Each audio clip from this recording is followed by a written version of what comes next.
When I first started using, I was about 15.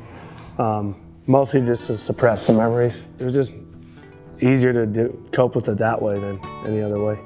I realized it was an actual addiction when I was 18, and then really I knew I needed to change my life right before I enlisted in the Army as a cook for the reserves. I came home from the Army, got married real fast, and I was okay for a little while, but then it really kind of took hold again to a point where I lost my wife, lost my place to live, ended up homeless, walking the streets of Salt Lake, living in Pioneer Park bathroom, just doing anything I could to make a little money to survive. It was just miserable. No other word for it, it's miserable.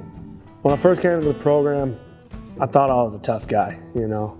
Thought I was hard, thought I was just a thug, when reality was I wasn't. I didn't really have an apartment until about 5-6 months in when I started managing the barns. And that's pretty much been my entire program right there. My responsibilities primarily in the barns are, one, the cleanliness of the stalls. You got to clean these stalls every day. The well-being of the horses, checking on the horses, keeping them healthy, keeping them happy, watch out for colic, watch out for sickness. It's more of a customer service and HR type position than anything. When someone wants to come and rent a stall, the first person they send them to is me.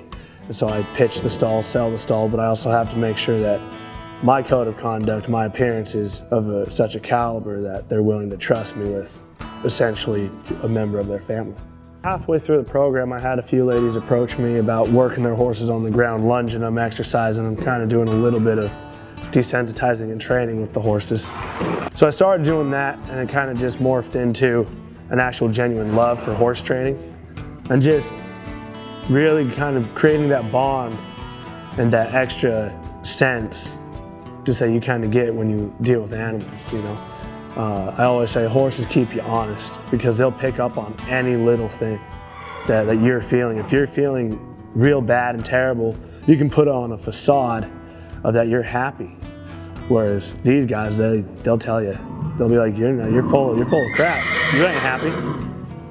For me, working with the horses has helped me overcome my addiction by really, it gives me a purpose in life. You know, whereas before I just felt like I was coasting, and now I have I truly believe I found exactly what I was put here to do, and that was to work with these animals. Now, being here and completing the program, I have completed something. I have done everything I can to really fix my life.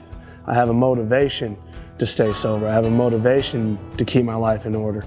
I have a motivation to do right and be a good man.